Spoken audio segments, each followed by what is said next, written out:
llego a esto porque yo, como licenciado en Historia, yo leo mucha historia. Entonces, yo leyendo una monografía que no hablaba para nada del esclavismo, o muy tangencialmente, era una monografía sobre la burguesía catalana durante la Revolución Industrial, veo una nota a pie de página que pone Pedro Blanco, el gran negrero malagueño. Entonces me encendieron todas las alarmas. Digo, vamos a ver, yo he dedicado 5 años de mi vida y yo sí iba a clase. A mí no iba a Harvard a vaca, no me daban los másteres en Harvard, iba a clase. Yo no sé quién es este señor, ¿cómo puede ser esto posible? Entonces me pongo a leer y me encuentro con este personaje fascinante, que tiene una novela previa maravillosa, que se llama El Negrero, de un español, Lino Novas Calvo, que se exilió en Cuba en los años 30, y que es una novela fascinante que aborda el personaje desde otro lado, pero yo la recomiendo, es una gran novela. Pero bueno, yo me pongo a investigar sobre este señor, y entonces me encuentro, yo creo, los libros te encuentran a ti. Yo creo que todos los que escribimos para entender, no para explicar, sino para entender. Luego, si ese proceso ayuda a otros a entender, pues miel sobre hojuelas. Yo tenía en la cabeza reflexionar sobre el mal absoluto. Cómo puede haber personas que vivan haciendo el mal absoluto y otras sufriendo el mal absoluto. Entonces me encuentro por casualidad con este tipo, me despierta la curiosidad y me encuentro con una figura de un monstruo perfecto, canónico, el mejor de los monstruos. El monstruo que reúne todas las monstruosidades posibles en un ser humano.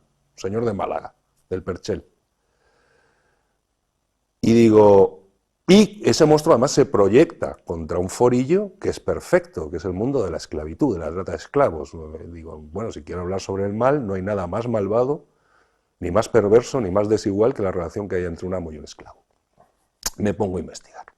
No hay que hacer una investigación en arcanos archivos, o sea, hay mucha monografía histórica. Esto está muy documentado en el círculo académico. Lo que pasa es que es un debate o una información que se le ha hurtado al gran público. Y ese es uno de los éxitos de Mongo Blanco, que la gente dice, demonios, o sea, que éramos esclavistas. Dice, no, éramos esclavistas, no, fuimos de los más grandes de los esclavistas. Pero bueno, entonces yo me pongo a investigar y siempre con la idea de reflexionar sobre ese mal absoluto. Y entonces se me aparece una cosa que me fascina, que es, no existe el mal absoluto. O quiero decir, existe el mal absoluto, pero tiene como condición sine qua non tiene que ir ayudado, apoyado o sostenido por la banalidad del mal. Concepto de Hannah Arendt. Tú no puedes mantener una atrocidad, ya sea el esclavismo, ya sea la precarización neoliberal, ya sea el racismo. Tú no puedes mantener una atrocidad contra millones de personas en el tiempo sin la participación cómplice de millones de personas, entre comillas, normales. Y entonces ahí me pongo a investigar y efectivamente descubro toda esta élite, aristocracia, élite económica, esclavista española, desde la reina María, de los reyes para abajo. Pero hay un dato que yo deslizo en la novela que me parece muy ilustrativo de lo que te cuento.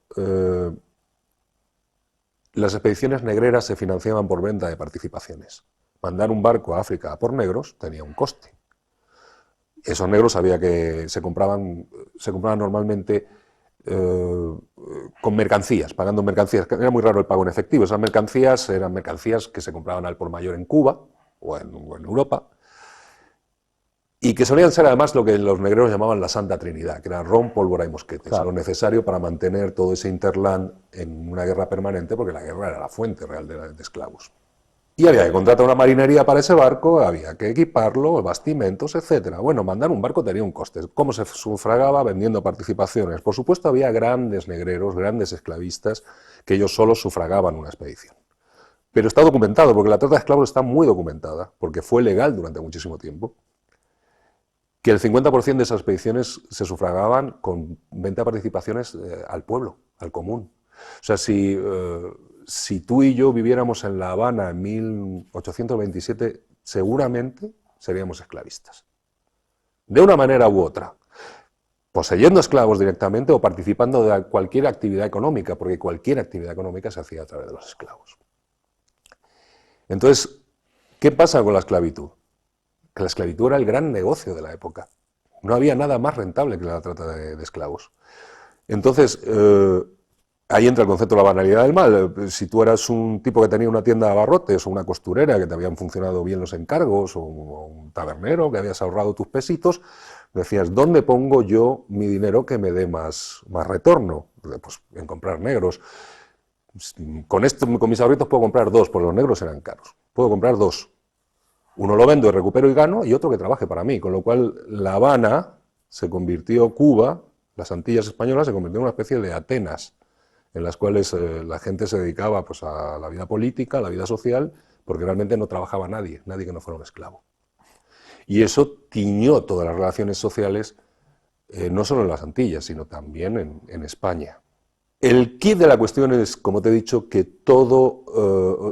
el capitalismo tiene varias leyes de hierro. Una de ellas es que el dinero siempre se escurre como agua buscando los espacios de máxima rentabilidad, y otra es que cada vez se concentra en menos manos, la concentración de riqueza. Entonces, cuando la trata de esclavos era el negocio más rentable del mundo, en su momento, del mundo, a ambas orillas del Atlántico, por supuesto, toda la gente que tenía dinero quería participar de ella. Así que la reina regente María Cristina de Borbón y su marido morganático, Agustín Fernando Muñoz, duque de Riánsares, eran los mayores propietarios de esclavos de la isla de Cuba. Tenían el mayor ingenio, eran socios inversores en expediciones negreras. El arzobispo de Toledo colocaba parte de las rentas del arzobispado en las expediciones negreras. Con la Iglesia ya sabemos que siempre tiene muy buenos argumentos, tienen una dialéctica florida.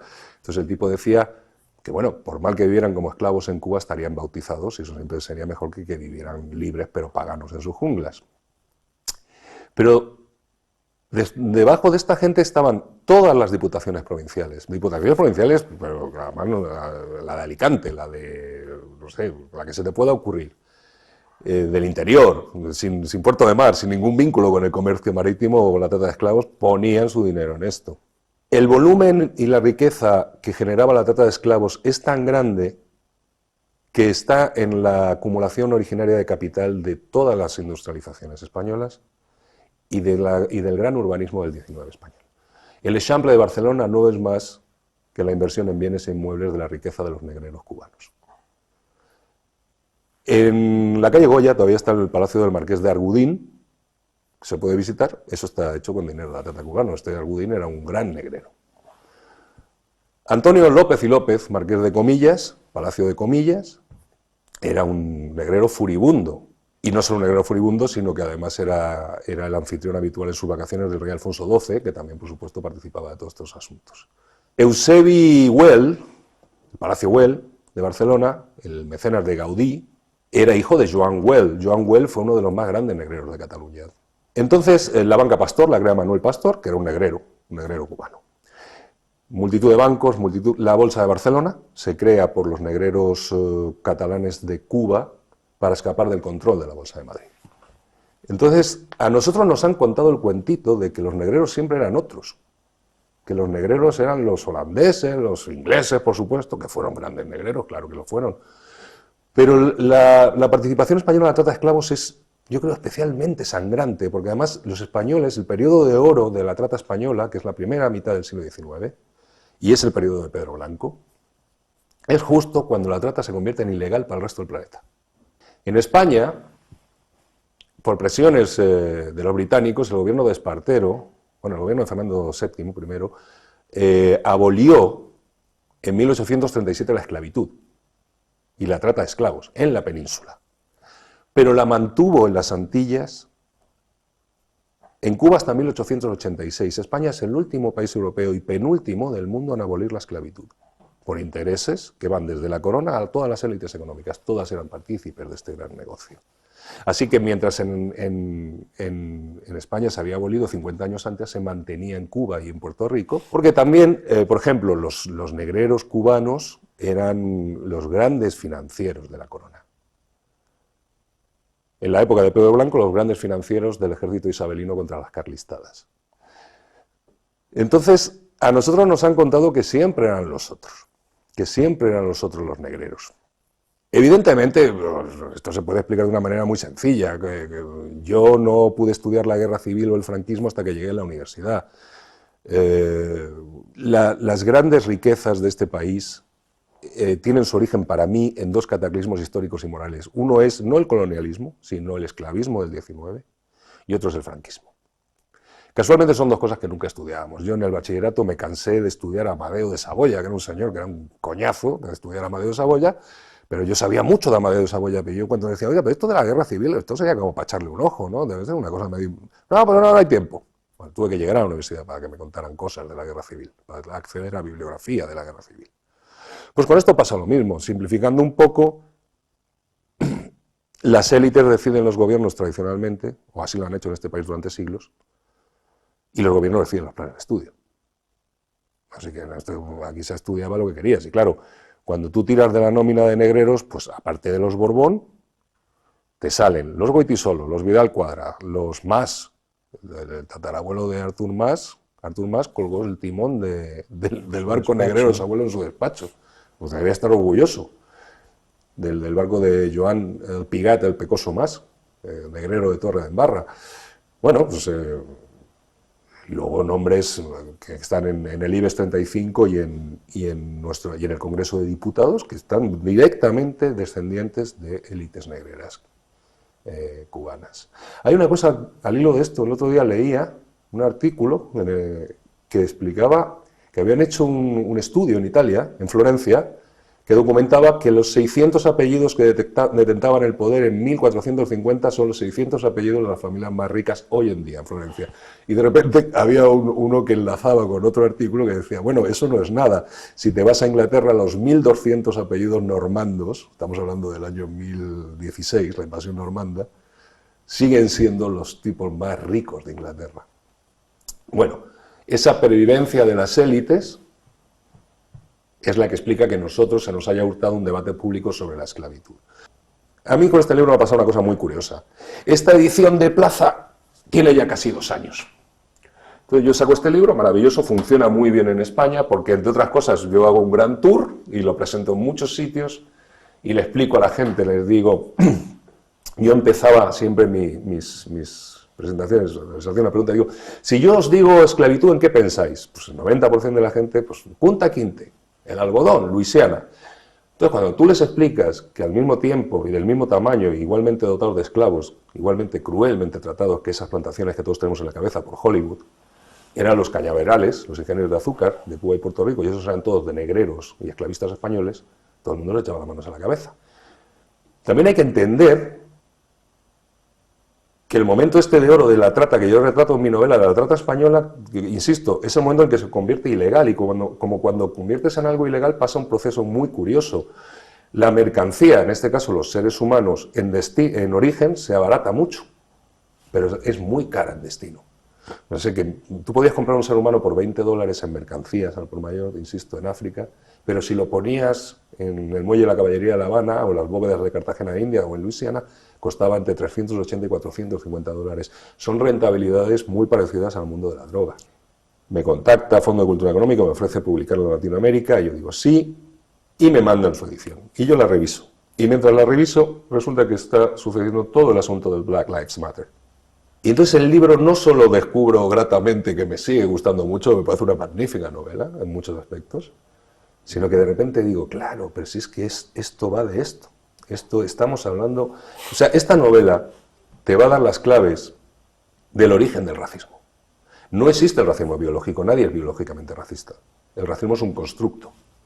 Nos convierte en racistas. Y nos convierte en racistas con un propósito muy claro. Y es muy curioso, si tú estudias la evolución del esclavismo en la historia de la humanidad en diferentes culturas, ves que no siempre, o durante la mayoría incluso del tiempo, no estuvo vinculada al color de tu piel. Tú podías ser esclavo por muchas cosas y podías ser blanco como la leche. Pero el racismo moderno es un constructo ideológico para justificar este esclavismo, para justificar una situación absolutamente de desigualdad entre seres humanos. Cuando tú quieres explotar hasta la muerte a un ser humano o lo quieres exterminar, caso del Holocausto nazi, lo primero que haces es despojarlo de sus rasgos de humanidad, cosificarlo, animalizarlo. Y eso es ese proceso es el que explica este asunto del Black Lives Matter. Es una herida, es algo supurante, es una llaga que no se ha curado en ninguna sociedad. Entonces, cuando yo leía Mongo Blanco mientras derribaban estatuas, yo decía, claro, qué pertinente es esta novela entonces, porque te va a dar los argumentos y te va a explicar por qué y para qué función intelectual y qué función económica y política tenía crear racismo, convertir a la gente en racista. Yo soy un ferviente partidario del derribo de estatuas. Me parece muy sano, porque Esas estatuas no hay que perder de vista que son otro constructo. Esas estatuas las ponen las élites burguesas del siglo XIX, no hay ninguna anterior al siglo XIX para crear un relato de nación, ¿no? Yo recomiendo mucho Mater Dolorosa de Álvarez Junco para quien quiera informarse de cómo se construyen estas cosas. Y quizás ese relato ya no sirve a la mayoría de las sociedades. Así que está muy bien que se derriben. La mayoría además no son grandes estatuas, no suelen ser obras de arte. Pero bueno, para los bien pensantes que se horrorizan porque se pueda derribar alguna cosa, si no las vas a derribar, por lo menos resignifícalas. Pon una placa que diga, este señor, el magnífico señor, don tal fulano de cual, que hizo esto y que hizo lo otro, y pones a dar una placa que diga, y que hizo toda su fortuna traficando con seres humanos, para que esa información también esté a disposición de quien se acerque a leer las placas de las estatuas. Yo creo que estamos viviendo un momento a nivel mundial fascinante, terrible, como son todos los momentos de crisis y de cambios catastróficos, en el término catástrofe griego, pero en el cual por fuerza se va a tener que revisitar y reformular muchos relatos, no ya personales, no ya del día a día de cada ser humano enfrentado a esta pandemia, sino de las sociedades. Lo que ha pasado en Estados Unidos se explica realmente por el Black Lives Matter. Eso es lo que ha decantado las elecciones en Estados Unidos, creo yo. Entonces, hay relatos que ya no aguantan el más mínimo aproximamiento crítico, que no aguantan el más mínimo examen. Todos esos relatos nos toca a nosotros reformularlos. Esa es la función de la historia. Yo no creo que la historia, si te atañes a la definición canónica de lo que es un hecho científico, la historia no es ciencia. Es difícil, puedes documentar. Pero desde luego lo que no debe ser nunca es mitología. La labor de un historiador no puede ser retorcer la historia para apuntalar ideologías actuales. Hay que huir de ese vicio del presentismo, de reinterpretar. Hay una cosa muy curiosa que pasa mucho en la novela histórica de nuestro país, que ha sufrido un boom en los últimos años, que son todos, realmente, la inmensa mayoría de esas novelas son como una vuelta al mundo de raza y de Alba de América. Dicen, oiga, pero vamos a ver, bien documentadas algunas de ellas, otras pésimas, pero hay como una voluntad de ensalzar. Y eso sí que es un error que se puede eliminar y se debe eliminar. Yo desconfío tanto de quien ensalza la historia por sistema como de quien desconfía o denigra de la historia por sistema. Estar orgulloso es una emoción irracional. Normalmente el orgullo no se basa en cosas racionales, o el orgullo tiene mucho que ver con lo emocional. La pasión, claro. El problema que estamos, y en esta pelea por el relato, es que de un lado intentamos hacer honor a los hechos, a los datos, retratar fielmente algo, y del otro lado vale todo. Vamos a ver, hay una cosa que está clara, desgraciadamente, o yo lo veo así, desgraciadamente la única revolución global que triunfó en las décadas pasadas fue la neoliberal. Eso, el sistema neoliberal no se sostiene sin enriquecer muchísimo a unos muy pocos a base de empobrecer y aplastar a muchísimos millones de personas. Pero como dueños que son de los emisores de relato, ellos han conseguido que muchos de esos millones de personas que viven precarizados y que viven empobrecidos se sientan partícipes de un modelo exitoso. ¿Cómo se consigue esto? Pues esto se consigue desprestigiando la ciencia y desprestigiando la verdad. Vivimos en una época en la que la verdad ya no tiene valor. Pues esto sale, ¿has visto Years and Years? Sí. Cuando hay uno que defiende abiertamente que la Tierra podría ser plana y uno que dice, pero ¿cómo va a ser plana y tal? Y otro le dice, yo no te digo que sea plana, solo te digo que abras tu mente y que entiendas que puede haber otras perspectivas, que es como decir, ¿qué coño es esto? Claro, pero eso no se podría llevar a cabo en una época dominada por el conocimiento científico, o por la pasión técnica, o por el progreso. Quizás en la época de la Ilustración, claro, o a principios de la industrialización del 19 era mucho más difícil. También es verdad que en aquella época eran unas élites las que creaban, a las que se circunscribía el conocimiento. Pero digamos, El problema esencial del mundo en el que vivimos es que vivimos en un mundo en el que vale todo, en el que puede llegar un tipo y decirte, y que tú le digas, es que eso que usted dice no es verdad, y él diga, bueno, es mi verdad. Claro. Dice, no, es que la verdad no es su verdad o mi verdad, la verdad es la verdad y la mentira es la mentira. A partir de ahí, y eso Trump es el epítome de eso, pues todo vale, y entonces yo asisto pasmado a relatos sociales e históricos que dices, son infumables, intragables, no están más que basados en mentiras, pero que son muy aplaudidos. ¿Por qué? Porque gran parte de la gente que se ha quedado arrinconada, a la que han dejado tirada, o que se siente abandonada por el sistema neoliberal, ha sido captada para una irracionalidad, para un modo de pensar irracional. Les ponen culpables delante, suelen ser pues, gente más pobre que ellos, los inmigrantes, los no sé qué, los no sé cuántos, y les alivian. Hay una cosa que yo siempre... El fascismo es, por supuesto, reptiliano, es irracional. El fascismo es la vertiente política del neoliberalismo, es el brazo político del neoliberalismo, y siempre se basa en mensajes reptilianos, que van a tu estómago, van a tu... Cuando tú has perdido la fe en un modelo, porque ese modelo te ha dejado tirado, porque has quedado fuera de los beneficios del modelo, te sientes perdido, te sientes confuso, y ahí es donde abres tus oídos y abres tu sensibilidad a escuchar cosas irracionales. Que en el año 2020 haya gente por ahí diciendo que la Tierra es plana, eso es un fracaso educativo a nivel global.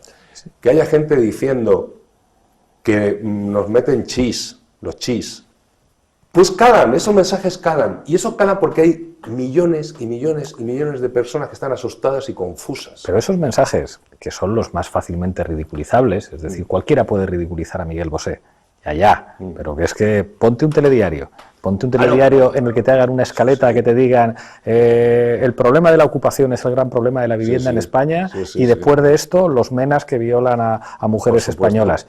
Eso tiene una potencia de relato, y luego con esto de las emociones es como, claro, es que la política es el arte del combate de las emociones.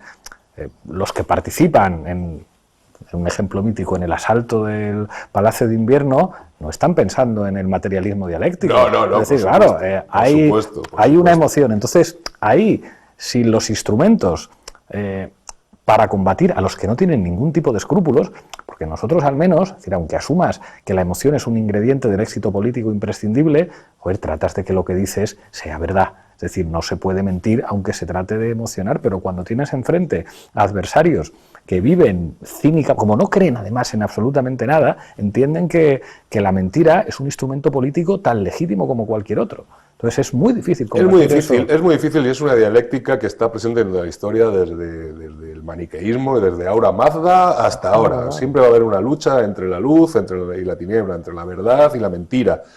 Desgraciadamente hay periodos muy identificables en los que la mentira se hace absolutamente con el poder.